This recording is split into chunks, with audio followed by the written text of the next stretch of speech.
This match alone gave me everything I needed to know about the game. Sparkling Zero is not a fun game anymore. Like, if you're playing with the boys and you're playing casual, you're gonna have one hell of a time because you're going through, a nostalgia trip. But even still, the balancing of the characters is very bad. I mean, very bad. TN definitely can't sit in the same room with a fused Gogeta. The Super Saiyan is very strong. A Super Saiyan 4 will be ungodly strong. I don't care how much skill you have, you are not sufficing a good fight with him. I don't know what it is about these anime fighting games and Wi-Fi connection. The Wi-Fi connection system, you can't predict someone's going to use an attack when they're already in the ability and the Wi-Fi is just giving them the instant transmission that it's boom, here we go, cutscene. I guess what I'm trying to say in short is this game feels like a quick time event.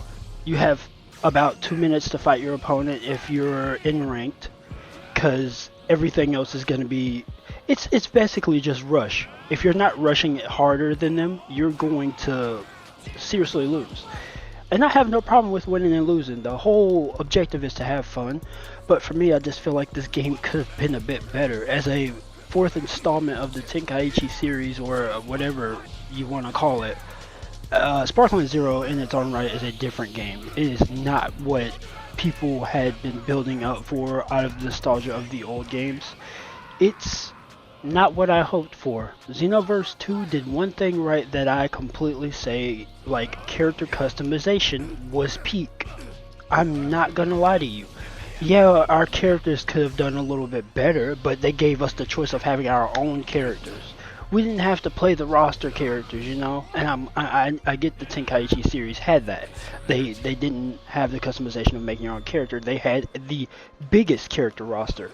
But this character roster is stupid. You mean to tell me there's about 40-50 different, I'm exaggerating, 40-50 different Vegeta and Gokus. Last part, and I'm gonna make this quick. There literally is only about 10 characters being played in ranked. I got lucky to fight this TN, but the reason why I play Super Saiyan Gogeta is because he hits just enough. When I first bought this game, I was like, bro, they just grabbed my cash. Like, I know I'm not gonna be playing this for long. Where are all the professionals at who play this game? They ain't really fighting. And I guarantee the reason behind that is they see the same thing I see. These characters there's a league that these characters have to sit. There has to be some kind of agreement that I'm going to be playing a fusion character, you're going to be playing a fusion character. Because it comes to a point where I'm like, if I pick a character that I simply enjoy, it's going to just be outranked by another character's power alone. If I play Turles and someone plays, like, let's see, Omega Shenron, if he's even in this game, I didn't even unlock all the characters because my time just feels that much wasted.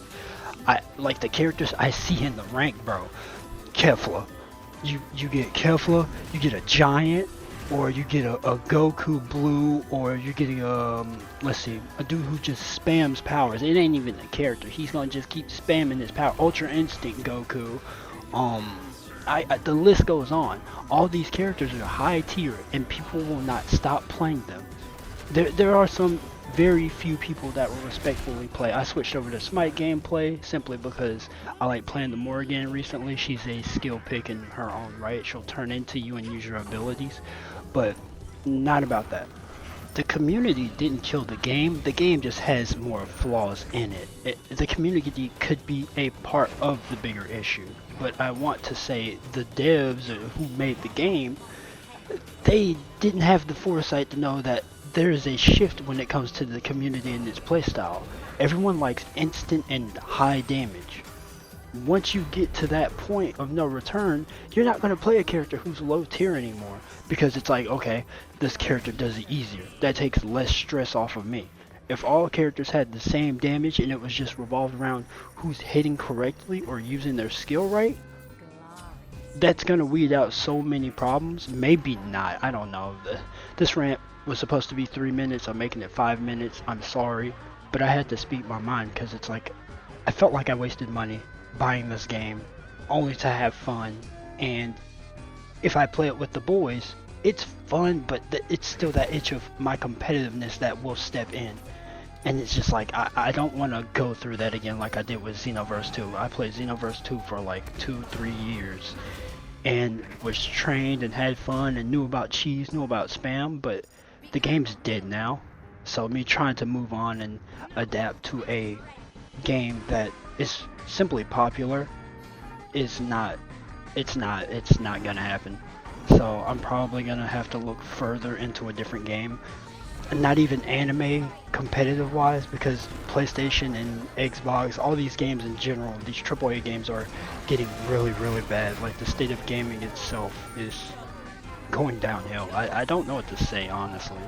That's enough for this rant. I just wanted to vent, I guess, when I made this video. This is a genuine concern of mine that if you're gonna make another anime game, make sure it's not solely based around the power scale of all characters.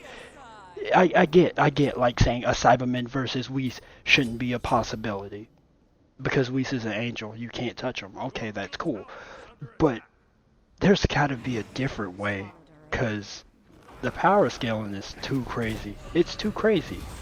Even if they were to go back and tweak this game, it's gonna be dead because the scar that's already been put there. I've ranted enough.